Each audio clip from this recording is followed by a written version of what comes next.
Bismillahirrahmanirrahim. Assalamualaikum warahmatullahi wabarakatuh. Allahumma sholli ala Sayyidina Muhammad wa ala ali Sayyidina Muhammad. Yang saya muliakan dan yang saya takdimi pengasuh Pondok Pesantren Zainul Hasan Genggong, yakni Al Mukarram Kiai Haji Muhammad Hasan Mutawakil LSMM. Yang saya hormati Ibu Wahyu Lestari MPD selaku Ibu Dekan Fakultas Tadris Umum, dan yang saya hormati Bapak Sobirin SPDI MPD selaku dosen pengampu filsafat Genggong. Di sini saya akan mempresentasikan tentang implementasi pembelajaran fikih melalui kitab klasik dalam melestarikan budaya pesantren di MA model Zainul Hasan Genggong Probolinggo. Kitab klasik atau yang dikenal juga dengan kitab kuning merupakan salah satu warisan intelektual Islam yang sangat berharga dan telah menjadi fondasi dalam sistem pendidikan pesantren di Indonesia. Ciri khas utama dari pesantren tradisional adalah penggunaan kitab klasik sebagai sumber utama pembelajaran keislaman yang syarat dengan nilai-nilai spiritual, moral, dan intelektual.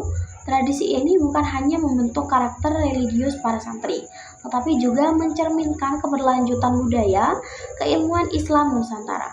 Dalam konteks pendidikan nasional, Undang-Undang Nomor 20 Tahun 2003 tentang Sistem Pendidikan Nasional menegaskan bahwa pendidik di Indonesia bertujuan untuk mengembangkan potensi peserta didik agar menjadi manusia yang beriman, bertakwa, dan berakhlak mulia.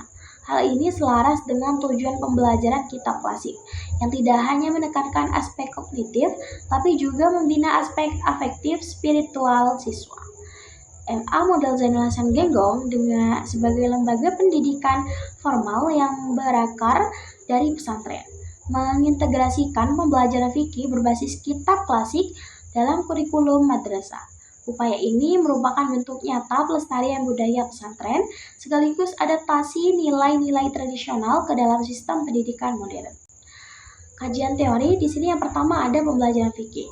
Pembelajaran fikih merupakan proses pendidikan yang menekankan interaksi antara pendidik, peserta didik, serta lingkungan belajar dalam rangka menambahkan pemahaman mendalam terhadap hukum-hukum Islam. Fikih sendiri adalah ilmu yang membahas hukum-hukum syariat Islam yang bersifat praktis, diambil dari dalil-dalil yang terpencil. Melalui pembelajaran fikih, siswa diharapkan mampu mengintegralisasikan nilai-nilai Islam dan mengimplementasikan dalam kehidupan sehari-hari, khususnya dalam aspek ibadah, muamalah, dan etika. Lanjut yang kedua, di sini ada kitab klasik. Kitab klasik atau kutub al-turas merupakan karya para ulama terdahulu yang ditulis tanpa harakat dan umumnya dicetak di atas kertas berwarna kuning sehingga dikenal sebagai kitab kuning.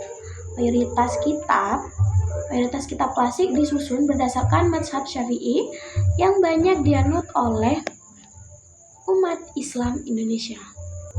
Untuk dapat memahami kitab ini, santri dituntut menguasai ilmu alat seperti nahwu, shorof, balaghah, dan mantiq. Isi dari kitab klasik mencakup berbagai cabang keilmuan Islam seperti nahwu, shorof, fikih dan ushul fikih, hadis dan tafsir, tauhid dan tasawuf, sejarah Islam. Kitab klasik tidak hanya mendidik secara intelektual, tetapi juga menanamkan kedalaman spiritual dan adab dalam memahami agama. Lanjut yang ketiga ada metode pembelajaran kitab. Metode pembelajaran kitab klasik dibedakan menjadi dua pendekatan utama. Metode salafi atau bisa disebut tradisional dan juga metode tajdid atau bisa disebut modern. Metode salafi ini mencakup sorogan, siswa membaca kitab secara individu di hadapan guru untuk diperbaiki kesalahan baca dan maknanya. Lanjut, badogan atau wetonan, guru membaca dan menerangkan kitab sedangkan siswa menyimak dan mencatat. Lanjut yang ketiga ada hafalan, siswa menghafal isi kitab atau teks tertentu. Lanjut di sini ada muzakarah atau bisa disebut diskusi ilmiah antara santri-santri mengenai isi kitab. Di sini lanjut ada majelis taklim, pengajian terbuka untuk masyarakat umum. Adapun metode tajdid mengadaptasi pendekatan pedagogis modern Seperti Adapun metode tajdid mengadaptasi pendekatan pedagogis modern seperti ekspositori, diskusi kelas, tanya jawab serta penggunaan media pembelajaran interaktif. Lanjut, di sini ada metodologi penelitian.